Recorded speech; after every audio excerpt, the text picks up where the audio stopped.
Bismillahirrahmanirrahim. Alhamdulillah, salatu wassalamu ala Rasulillah. Ikhwan dan akhwat yang dirahmati Allah Subhanahu wa taala. Pembahasan berikut ini tentang bagaimana cara kita berjihad melawan riya. Tentu melawan riya adalah perlu perjuangan, dan ini bukan hanya perjuangan setahun, 2 tahun, bahkan perjuangan seumur hidup.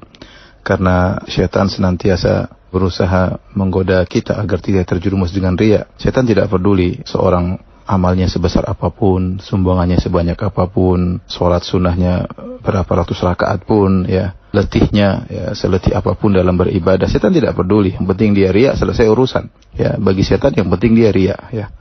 Oleh karenanya setan terus berusaha agar seorang terjerumus dalam riya, dan ini perjuangan, kalau saya boleh katakan perjuangan seumur hidup, ya, karena bisa jadi hari ini kita ikhlas, besok kita riya.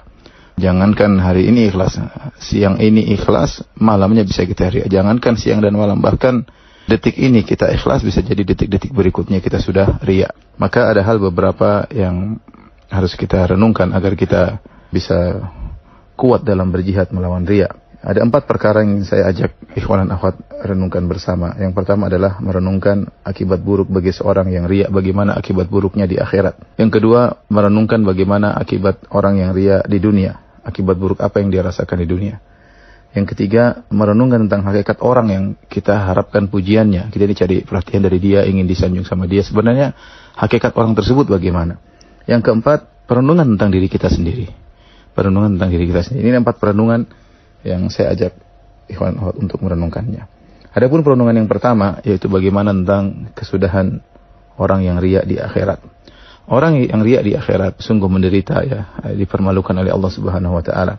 Di antaranya Nabi SAW bersabda dalam hadis riwayat Imam Al-Bukhari, "Man samma Allahu bih, wa man yura'illahu bih." Barang siapa yang memperdengarkan amalannya, maka Allah akan memperdengarkan tentang hakikatnya. Wa man yura'i, barang siapa yang memperlihatkan amalan solehnya, yura'illahu bih, maka Allah akan memperlihatkan hakikatnya kepada khalayak, yaitu pada hari kiamat kelak.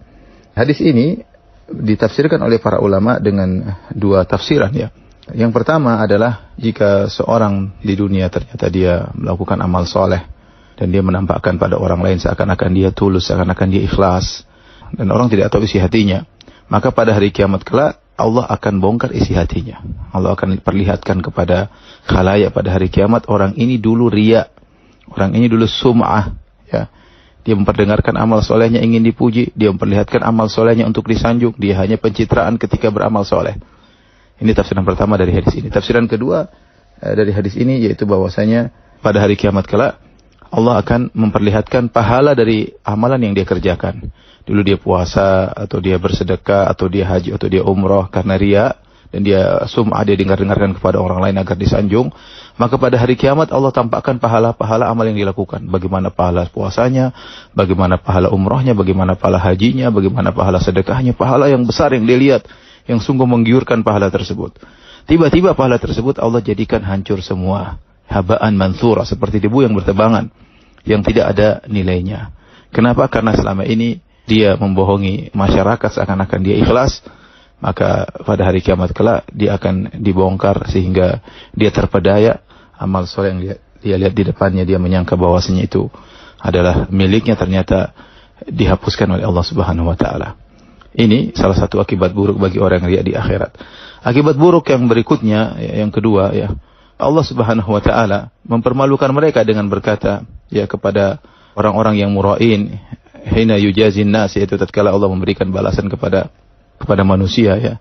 Maka mereka berharap pahala dari Allah Subhanahu wa taala. Tapi apakah Allah mengkasihani mereka? Tidak. Kata Allah Subhanahu wa taala, "Idhabu ilal ladzina kuntum tura'una fid dunya." Pergilah kalian kepada orang-orang yang kalian harapkan dulu pujian mereka di dunia. Kalian kan dulu di dunia mengharapkan disanjung, mengharapkan dipuji, mengharapkan di like, mengharapkan disanjung-sanjung, diangkat-angkat, ya, dimuliakan dengan amal soleh kalian.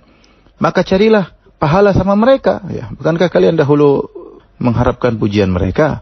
Idhabu ilal ladzina kuntum tura'una fid dunya. Pergilah kalian kepada orang-orang yang kalian harapkan pujian mereka dulu di dunia. Cari pahala sama mereka, cari balasan kepada mereka. Hal tajiduna indahum jazaan? Apa kalian akan mendapatkan balasan dari mereka? Jawabannya tentu tidak. Ini ejekan dari Allah Subhanahu wa taala. Insyaallah kita lanjutkan lagi pada kajian berikutnya. Wallahu ta'ala alam bisawab.